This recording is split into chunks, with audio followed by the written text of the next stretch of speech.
पिपलापंका dam को बातिल, ऋषिकुल्या नदीर सुरक्षा और प्रस्तावित गोला बारूद कारखाना बंद करने समेत 10 दफा दाबी रे शुक्रवार ऑल इंडिया खेत मजदूर किसान सभा और मानवाधिकार सुरक्षा मंचर मिलित आनुकूल्य एक शोभा यात्रा सह दक्षिणांचल राजस्व कमिशनर कार्यालय सम्मुख में विक्षोभ प्रदर्शन करा। सभापति गगन चंद्र मल्लिक, अवनी गया, निराकार नायक, मनोज कुमार तरई, संजय नायक, शिवराम साहू, गंधर्व नायक, रमेश प्रसाद दास, सुरेंद्रनाथ पंडा, साधुचरण बेहेरा, विजय कुमार पाढ़ी, सत्यनारायण राव, टी नागेश्वर राव प्रमुख विक्षोभर नेतृत्व नेथिले।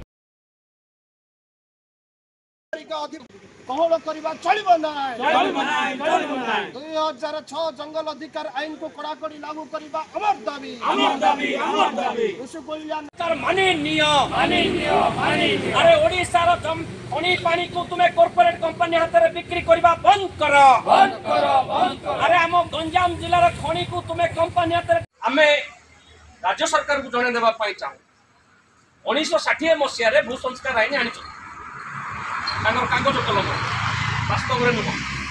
आप जानती गंजाम जिलार लाइफ लाइन हूँ ऋषिकुल्या नदी। तो सरकार केबे नदी तैयारी करि परछंती? ये नदी हूँ प्रकृति वरदान, प्रकृति द्वारा तैयारी जदि नदी सुखी जीव ताले गंजाम जिलावासी सुखी जीवार बहुत संभावना अच्छी। तेणु सरकार तुरंत ऋषिकुल्या नदी नहीं समस्त नदी ओडिशार जेते सब नदी अच्छी सुरक्षा दिंतु एवं जल को संरक्षित रखा व्यवस्था करूँ। से जल को कंपानी हाथ टेकी देवाई जदि आप नदीटा सुखे देवे गंजाम जिलावासी सुखे देवा सहित संभावना।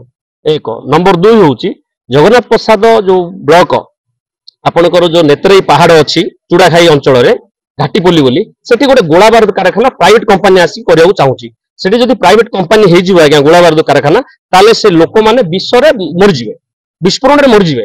तेणु आम आशा करूँ से गोला बारूद कारखाना बंद करूँ। ऋषिकुल्या नदी वर्ष तमाम जो जल प्रवाहित होउची से जलर मध्य संरक्षित सरकार आज पर्यंत करि पारिले नाही एवं जलसेचन व्यवस्था मध्य राज्य सरकार समस्त जमी को गंजाम जिल्ला रे करि पारिले नाही।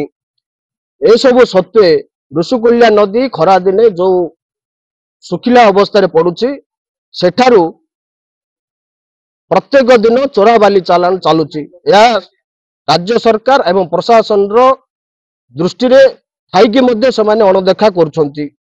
द्वितीय कथा जे ऋषिकुल्या नदीर सुरक्षा पाई आज संकट सृष्टि होईची।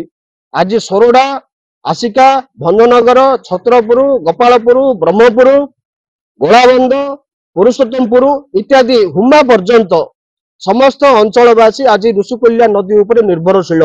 किंतु आज ऋषिकुल्या नदी को गोटे घरोई कंपनी मानक टाटा, आदानी भली घरोई कंपनी मानक देवा पई राज्य सरकार ओकिलाती करुछंती एवं तांकर स्वार्थ को चरितार्थ करबा पई पिपलपंका ठारे डैम काम आरंभ से करुछंती।